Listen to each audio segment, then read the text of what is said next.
second edition of Conversations at the Edge. Most of you, I think, are here because we've had some experience with you, but some of you are new. You found us on LinkedIn, or we managed to reach out and invite you. So just very briefly, Inclusive Innovation is a team of facilitators who get a lot of passion out of working across boundaries. And we know that the complexity in the world today requires diverse brains and diverse lived experiences to come together to solve the challenges that we have to face. And that's what we love to do. And we have a team that's sprawled across the planet with diverse brains and diverse lived experiences. And we work together to create workshops and events and experiences where people really engage with each other and interact to make that collaboration as authentic as possible. So we're happy to have you here today to think about more about collaboration. And I'm very, very excited to introduce our guests. Anna Stewart is the executive director of the Inter-American Institute for Global Change Research, and someone with whom we've had a couple of engagements as a partner and a client and a friend and a colleague. And Ben, who is the head of early career and career development researchers at the Wellcome Trust. We've just come to know Ben, but we're really glad to have him in our orbit. And thank you for joining us today. With that, I guess I would start by asking you to sort of respond to the same question and prompt that we put in the chat. You know, when you think of a moment, maybe tell us a little story about a time when a collaboration was really, really working for you. Maybe you want to start, Anna? Sure. Thanks, Maggie. And great to see everybody. Good morning, good afternoon. I'm here sitting at my home in Panama, and it's really a joy to connect with you and get to know you.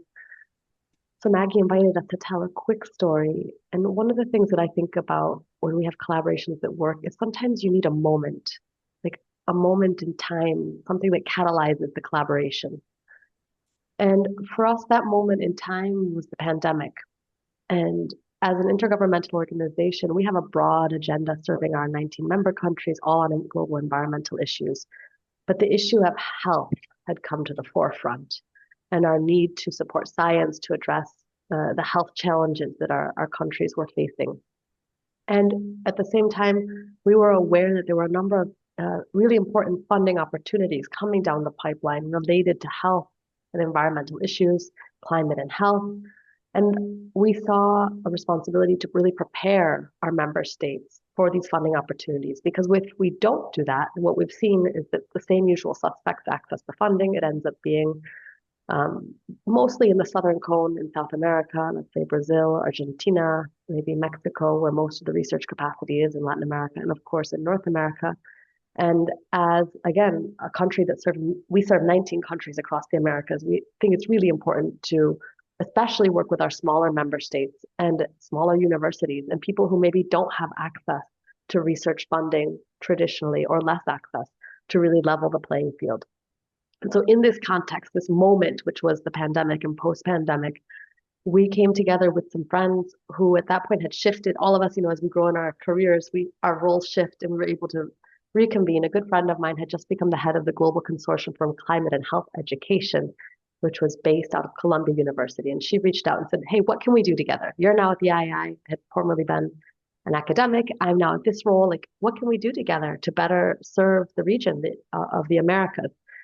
And at that point, again, I knew that these funding opportunities were coming. And we said, let's begin to work together to run a series of massive courses and trainings to raise awareness, to prepare our region for these funding calls, kind of mobilize people to come together and to have a better chance when the resources become available. And so we came together at the end of 2021 and we began to build out a team, which included some of our close partnerships that we were building at the time also with the Pan American Health Organization, with different advisors who are sitting in Jamaica, in Ecuador, in Uruguay, in ministries of health, in universities, to build this really beautiful, and I would say small-ish, there was about 10 of us maybe, who began to work very closely together. Lila was a part of that process also. And we began to collaborate quite intensively. And we were meeting almost weekly to co-design these courses and launch these courses. And what was also really interesting is that nobody brought any specific money to the table. It was all like, everyone roll up your sleeves. What can we all bring? How can we all contribute? Oh, II will put in interpretation. We'll support with the curriculum design. We'll help to find speakers. And through this first experience of coming together, we were blown away when we had over 2,000 people participate in the first course that we had, over 1,000 people live. Like, it was incredible. We had no idea there would be that kind of response. Then Maggie, can you pull up the next slide? So then this Sure. experience led us into a process to actually develop um, transdisciplinary collaborative research projects.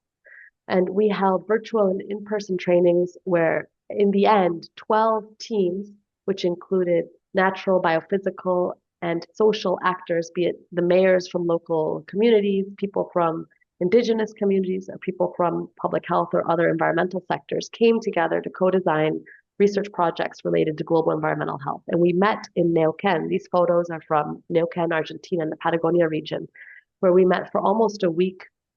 And about half of the people there were decision makers from the ministries of environment across Argentina and across the region, local level decision makers with researchers to really co-design these projects and come together and learn about what it means to collaborate across boundaries. But what's key here is that we're humans. Like, we needed to be together to get to know each other, to hear how the language that we would use. This is not just some sort of academic construct of collaboration. This is about needing time in person. Certainly virtual moments like this can go a long way, but having that in-person FaceTime was, in my opinion, critical to really solidify the project at the beginning stage. Because after that week-long, beautiful time together in Argentina, then the teams went back, refined their projects, submitted them, and then spent about a year and a half executing these projects in 15 countries. And all of the projects were multi-country, and most of them. And for many of them, it was the first time doing this kind of collaboration, both across disciplines, across nations, to address really some of the most pressing public health issues that we're facing today. One of the things to note also, just that I think a third of the teams were led by early career researchers of the 12 teams that were funded, and 10 of the 12 PIs were women, which to me was pretty amazing. There's something about this space, be it the climate, environment, health space, the transdisciplinary space, was really bringing in a lot of women scientist leadership. So I'll leave it there and say that was, to me, a really inspiring moment of partnership and collaboration. We continue to work with that group. We've now held, I think, over 6 massive, open, free, and multilingual. This is another key piece. Everything we do is multilingual courses to serve our communities and our member states and to help mobilize an agenda on climate, environment, and health in the Americas. Thanks, Maggie. Wow. No, thank you. That's an inspiring story. And I have lots of questions about what was the special sauce that made that work. But first of all, let's hear from Ben, because you must have a story too. What does it look and feel like for you? Yeah, thank you, Maggie, for the opportunity, and thank you, Anna, for that amazing story. I feel mine is a lot less inspiring, but we were told to focus on what meant something for us, and I'm really pleased to share this. And I saw people's descriptions going into the chat at the beginning about what collaboration meant to them. I think for me, I perhaps had a slightly different feel, that one of the first things that I really felt was helping me understand what a good collaboration was actually this feeling of actually being really on the edge of my comfort zone and being pushed beyond what I felt capable of doing myself, and that actually catalyzing this need to rely on other people as well. So the story that I was going to share is one from my early days at Wellcome. I've been there just under 4 years now, but there was one really intense moment for me which sort of helped me realize the need to not just talk about collaboration but really be open to that inside my head, inside my thoughts as a funder, in order to be able to kind of promote that honestly through the funding that we offer. So Maggie, if I could have my picture up, just to share as I speak. So the question that was posed to me was this: what is air? Or at least that's what I remember. And so I did a quick Google search last night, and these are the pictures that came up. And actually, this sort of represents exactly where I was in my thought space at the time. Because for me, as a scientist, quite physical scientist, I had an answer to that question. I knew what air was. It was a mixture of gases. I knew what they were. I knew what they did to us. And that was fantastic. But I was in a talk being challenged to think a little bit more about whether I had put boundaries around what I was willing to think about just to sort of suit my comfort and keep me feeling good about myself at that point. We can lose the picture at that point. And so for me, seeing it as a mix of gases, I was in a talk where the question was asking, like, how do we make air perceptible and knowable by people? And for me, this was concepts that were just so far outside my comfort zone. But actually, as I discussed it with colleagues after that, I realized that you can think about it in so many ways. Air can be used to be compressed to do work. It could be atmospheric dynamics. It can have a spiritual sense of the breath of life. It can be a source of pollution and concern. Um, it can be something that you can't make choices about if you're on a respirator in a hospital ward and someone else is controlling your access. It's something that I take into me and then change and pass out back for you to interact with and take into your very body. And to be challenged by a colleague to think through the depth of the questions that could come out just from a simple concept that I thought I had completely understood really kind of forced me to say, actually, I don't think it's easy to do collaborations. I don't think it should feel easy when you're really collaborating with someone in a good place, because you need to rely on them. And that means being at the edge of your comfort zone. So I think I took away from that, what does collaboration mean? It means you may know everything you need to know about your field, but you probably don't know enough. And not just enough about your field, but the fields around you. And do you have the curiosity to open yourself up to asking those questions that might push you into different areas, maybe ones that you don't think are relevant for what you're studying, but can actually shed a different insight on the problems that you're looking at. And I know it's something that might come up later, but I'll mention it now. And I think what I took away from working with colleagues at that point was actually this real desire to have a humility, not just to learn from others, but a humility to learn about them, who they are, what's taken to them to that point in their academic or research journey, so that you can understand why they're asking the questions they're asking and you value them as the people rather than just the knowledge that they happen to bring to push you a little bit broader. So I think I'm going to stop there, or I'll use all my talking points up in the introduction and have nothing useful to share later with you all. No, thank you. That's also a beautiful story. And let's stay with that thought for a moment in terms of that humility. Like, how do institutions foster that humility that allows for that really authentic collaboration? What can institutions do, and what can people do to make sure that happens? What have you done?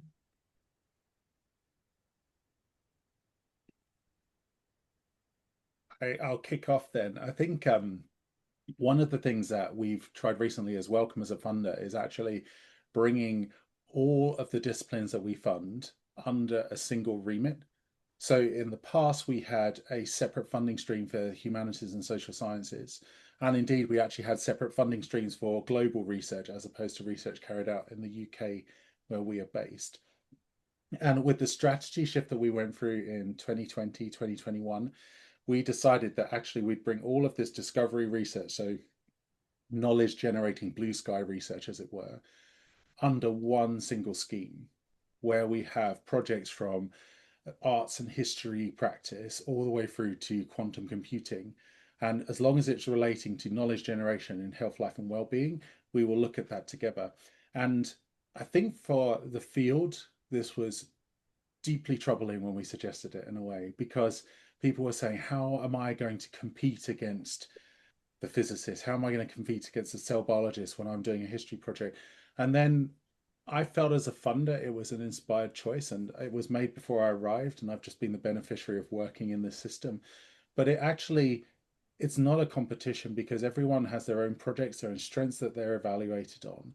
And then it comes to us as a funder afterwards to tension all of those outcomes, to look at the excellent research that's been suggested and say, if we want a representative portfolio to cover all of that area, how do we make sure we're picking projects from all of those different disciplines so that our body of knowledge in health, life, and well-being can grow in all of those areas, and not just the ones that perhaps there are existing traditional strengths in, or people feel like we're known as a funder. And I think as we've done that and people have seen projects from all of those different areas being funded through all the awards that we do, they've actually come to realize that this can work, and that having an open approach to building a cohort of researchers that cover all the disciplines but have this kind of golden thread of health, life, and well-being running through them is actually a successful way to kind of structure the funding program. Maggie, I'll jump in there. Humility is something that I think about a lot personally and professionally. So to me, humility is the opposite of the ego. Humility means leaning in to serve a greater good, letting go of your personal interests, the I, and thinking about the collective good. What is the bigger vision that we are moving towards and serving?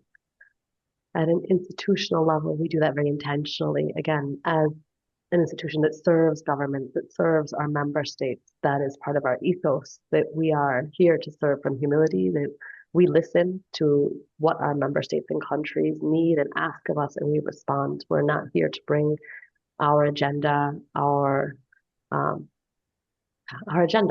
personal interests. We are here to be civil servants and to serve to the best of our ability. And so serving from a place of humility, again, is something that is in sort of the fabric of the institution.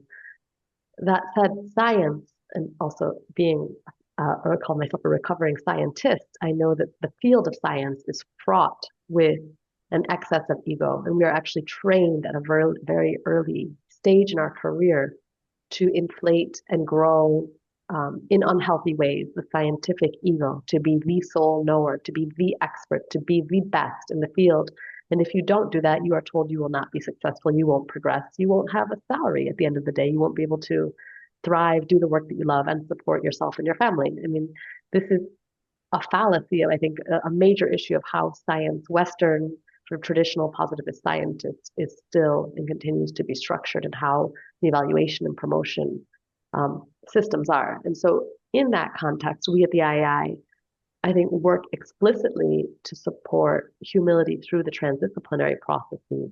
Humility being, we actually include training about how to listen deeply, how to think about and reflect on power dynamics, how to build skills of openness and collaboration. So humility is also a skill that we can build. Like, it is at a very deep level, it's part of our spiritual being. To be humble is part of our essence as people, but it is also a muscle that we can build, and we can be more reflective so that it becomes sort of second nature. And we do this explicitly in our transdisciplinary training courses and programs with the teams that we train. And I see Lila nodding because she's been very deeply involved in this. So we can bring humility explicitly into science. And I think that's quite revolutionary.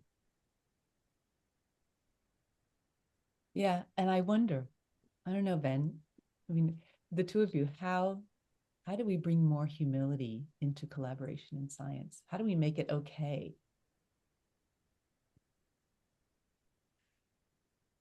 I'd love to suggest that we start earlier. And I think what you said there, Anna, about this idea of being told that we need to, be competitive, to push on, to stand out above others in order to be successful. And I think that to some degree that has to be true, because there's not enough resource to go around everyone, and decisions need to be made about who can be funded. But I think then I almost think about it as sort of the elastic pulling back on people after that point, that when they are funded, what can we do with them at that point to bring them into a family, as it were, and say, you all are valuable in this place, and your ideas are all different, and actually that's what we like about you. There's no one better, there's no preferred discipline, there's no way for you to say that you have better ideas about this than someone else, because you just have different ideas about that. And one thing we tried to do is actually like reinstate cohort meetings that Wellcome has done for many years. But the way that we have been doing this now is by having interdisciplinary groups of people in the room. And I think that for me, this has been amazing to experience, because it means that while you, like I was saying, you may be the best in your field, but you know nothing about someone else. And actually, it's quite humbling, I think, to see researchers who you might know for their work in one area, but be willing to ask those curious questions, to be tops of their field and yet put their hand up in a question and answer session, ask a really basic question and say, I don't understand this. Can you help me understand, to an early career researcher on the stage, and hear that dialogue between the generations, as it were, of seniority and between the disciplines. And I think being able to do that in a very public sense, but also a protected sense, in that these people know that they have been chosen by a funder and that they are valued in that sense. I think that's helped build those links. And one thing that's really interesting, we ran these researcher meetings where we had about 150 people at a time from all across our portfolio, all different career stage. And in the surveys at the end, I think it was something like 30% of people that came to those events, and we ran multiple of them, said that they'd found someone from outside their discipline that they were thinking about collaborating just because they'd come and been introduced to them in that concept. And I think that that is itself a sign that these people are willing to say, I need more, I need to learn more, I need to interact with other people. And I think for me, that was the highlight of the outcome of that kind of work, seeing those people willing to build those collaborations. So interesting. I think when you bring diverse people into a room and they discover each other, it's, if they can take that stance, they're always surprised and excited to learn more. Anna, I guess one of the things we talked, I have one more question, and that would be to sort of think about, we talked about how do you build something that's really authentic and equitable? And as funders, how do we make sure that it's not just collaborative, but it's also equitable? That's a good question. And I can speak from our experience working across the Americas again. It's pretty easy to see spots of inequity, countries, regions, people who have not had access historically to research funding dollars, be it within a certain country, marginalized groups who are not able to access the research dollars. At an international landscape, people, most of the research dollars continue to be from grants that are in English primarily. So in the region that we serve, 15 of our 19 countries, Spanish is the first language. And then we have Brazil with Portuguese, and then we have a few English-speaking countries. But there are massive issues with inequity in science funding, for different reasons. One that we've looked at specifically is around language equity. And so with the Belmont Forum, which we co-host the Belmont Forum. It's a global consortium of science funding agencies.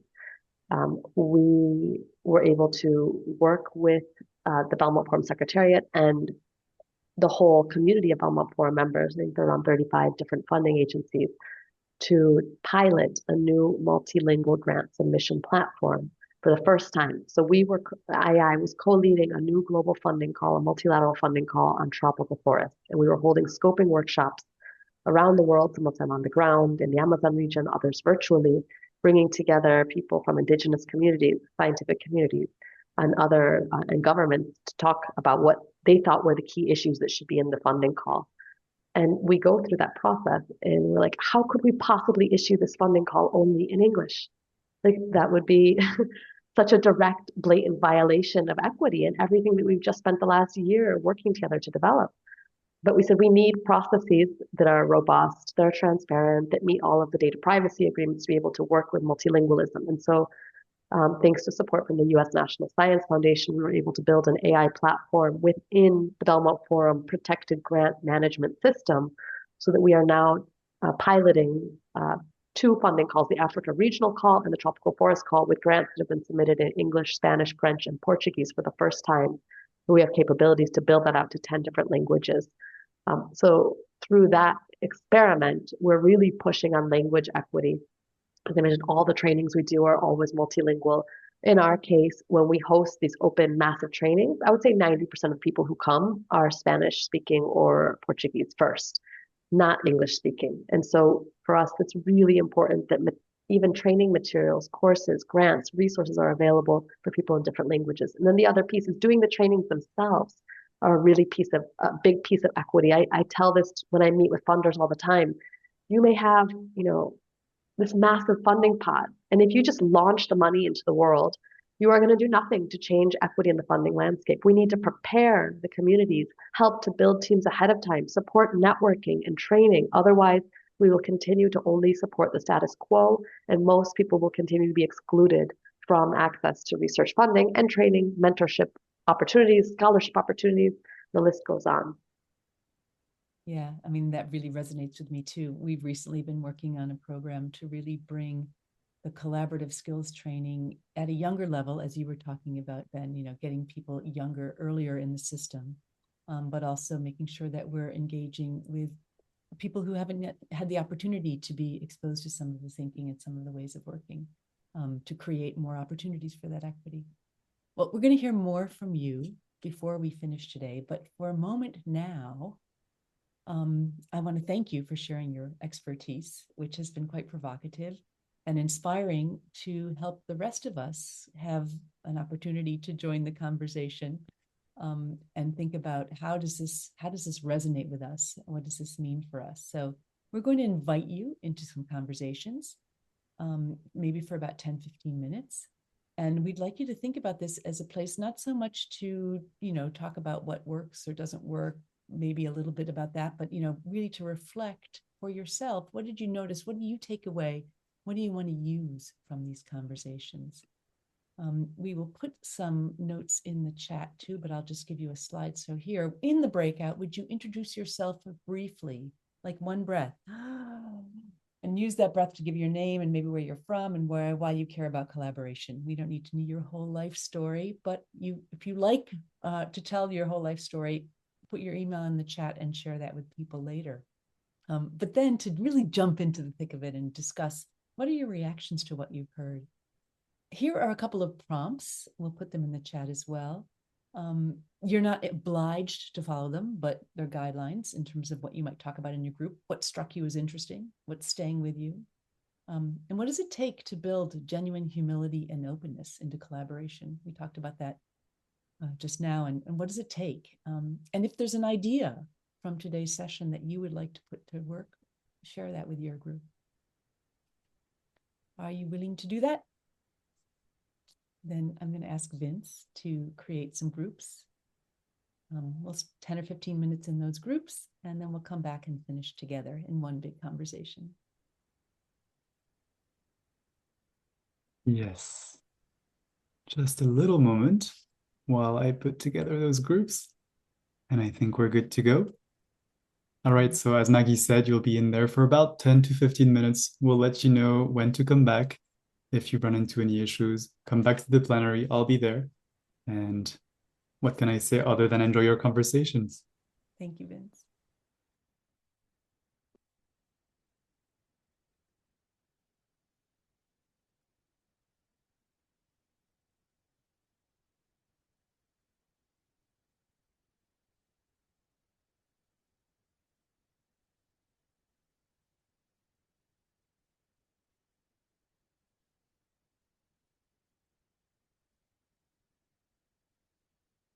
Thank you for the stimulus. Yes, very inspiring. Fantastic. Okay. We have a few moments to hear from the group. Any insights that came out of your conversations? If you prefer to type it in the chat, that's fine. If you just want to shout it out, that'd be great too. Just make sure you share your airtime. What came out of those conversations? Emma. Firstly, thank you so much for the provocations, everyone, because I'm feeling very full of ideas right now. But there was one in particular that Anna, you mentioned first, and Ben, you built my kind of the stimulus around, which is the idea that a lot of the time, the moment of catalyst is a disaster. You mentioned COVID, Anna, and it's like, well, how can we build a system that doesn't have to consistently react to disaster moments? And Ursula was talking about some wonderful initiatives that Wellcome were doing that were similar in the vein of what Anna was talking about, which is building the opportunity for people to spot these opportunities in advance of a call going out, because it's almost like that's the environment in which people may be able to proactively come up with those kind of challenge areas rather than consistently react to them, because it's so difficult to be able to get anything funded, let alone if that's like, I mean, I'm not even talking about full funding bids, but like, that your time is even approved by your boss to go and spend time in these things unless they are kind of authenticated or credible in a way. So I just really appreciate hearing that there's so many of these moments happening pre-bid announcement, I suppose, because it just gives me a great sense of hope. So thank you very much. And Ben, your mention around that disaster can also be an internal edge as well. As I could deeply relate to that. Right. Yeah. Yeah. The question about air and the value of humility being essential. Anyone else? So I'm happy to share. I didn't have an opportunity to share this in my small group, but I wanted to kind of have a share on the idea of humility. And a build that I have on humility, because I agree with what everyone says about humility. For me, humility is about being curious to the things that I don't know, full stop.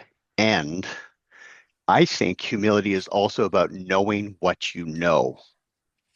Like, here's what I'm good at, here's what I'm not good at, and how might I bring that to the collaboration with a spirit of curiosity and sharing. So I think for me, the build on humility is just that it's not just about not knowing stuff. It's about knowing what you are strong at and how might you bring that to the table in a way that is not ego driven. Yeah, thank you, Dan. I go. Please, Leo. I'm building on what Dan said. I had the image of scientists or people, for that matter, like glasses full of content, like spilling around, walking around with so many things inside. And with the things that Anna and Ben shared, I thought that it would be great if we could empty ourselves a little bit just to make room for some more. So I'm with Dan to see that we do know a lot of things, but we need to have room for more. So we're not full. I try to for myself to try to have the attitude of living space, living air for more things to come. Thanks, Leo. You know, it's so much about, oh, I'm seeing here, living in a way that gives you creative surplus and leaving space for things to come. And I love that metaphor as well. We were talking in the breakout, Ben and Ann and I, about intention. And I would like to invite the two of them back to maybe talk more about how does intention and how do you conjure up that intention, and what's the intention that goes into creating authentic, equitable collaboration, especially from your point of view as funders? One of you want to grab that? I'll kick off on that. So one you know, there are so many ways of approaching this, but I'm just going to share one that's really been impactful for us and our team in the last couple of years, and that is around these multidisciplinary meetings where we gave people fixed slide sets to present their results. And some people really did not like this idea of having to be told what to present, but it was to enable them to get through a short format. And the last slide of the 4 that they had to present in these 5-minute talks was entitled "Come and Talk to Me About."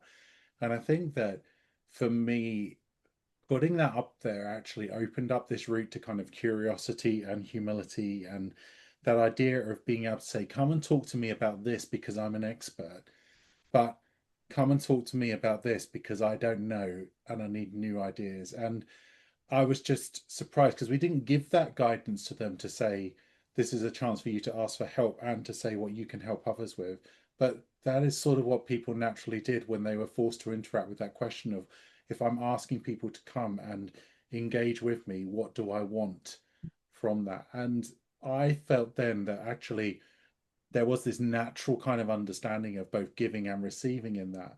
But by focusing it onto just this one slide format at the end of everyone's talk, it really accelerated that idea of telling everyone you have permission to go and network, to share and receive in this sense. We have been dining out on that approach for a couple of years now, and I don't think there's any way we're going to stop it, because we have just found that it really builds that kind of deep connection within our interdisciplinary meetings that we hold. Yeah, thanks, Ben, for sharing that example. And I wanted to talk a little bit about mentorship and how important intentionality. I know Ben also, we were chatting on the side that both of us feel very strongly about supporting mentorship and working with younger people. So many times I have people come to me and say, I don't feel right. Something's off in this science, in this way of doing science. And they're looking for different ways of doing and being authentic. And so being humble is about living it, also embodying humility. So first, how can each of us embody humility in our day-to-day lives? And as Leo said, kind of leave us open to be lifelong learners, to have this space of curiosity. And then as we do that, how can we also inspire others and be role models? No matter what stage we are in our career, there are people around us, and tell other people who maybe come to us, that it's okay to do things differently. It's okay to be authentic and to explore and to find other ways of being and doing. So in the space of mentorship, but intentionally holding this space and having these conversations is really important. And we actually build this in maybe in subtle ways, but I would say intentional ways into, for example, the training fellowships that we're doing, talking about values-based and values-focused and building skills to then bring these values into the world. Because at the end of the day, if we are able to live from our more authentic, I would say, and settled selves, where our nervous systems aren't going haywire, we can do more, we can do better. There's this fallacy that we have to be hyper competitive to be successful and to do our best and to be our most creative. That's not true, I think. If we can actually be settled and open, we can be more creative, we can go further, and we can do better. And so we have to shift that narrative also as mentors and as leaders in each of our own little and big ways every day.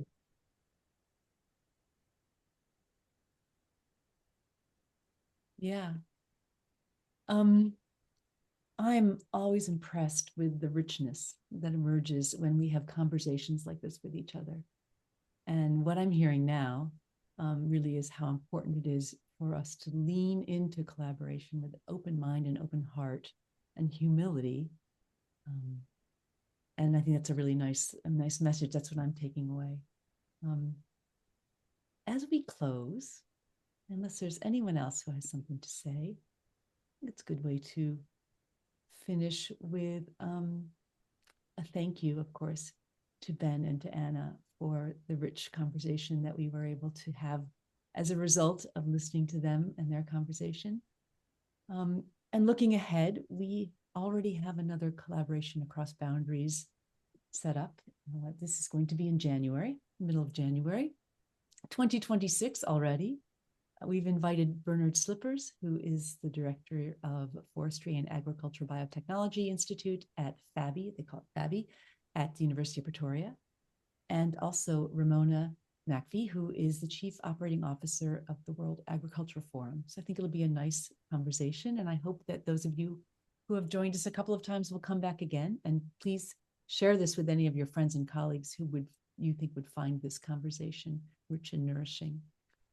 Also, follow us, because that's a good place to learn about other things that we're doing at Inclusive Innovation beyond these conversations. And we really believe at Inclusive Innovation that feedback is a gift. So if you would, this link should also be in the chat. If you would let us know after the fact what you liked about this conversation, what you might want more of in future ones, we'd be very grateful. We thank you so much for joining us and for being part of this conversation today. And especially thanks again, Anna, Ben. Appreciate you taking the time to prepare for this and to be here with us. And thanks to Vincent for producing, and to my team, Anna and Emma, for always supporting me. And thank you, all of you, for being here. It was a good day. Thanks, Maggie. Thank Take good you care. very much, everyone. Thank you, everyone. Thank you. Thank you so much. Have a super day. Au revoir, merci. Thank you. Thank you. Wow, merci. Thank you. Thank you. Have a lovely day. Gracias. Gracias. Gracias. Obrigado.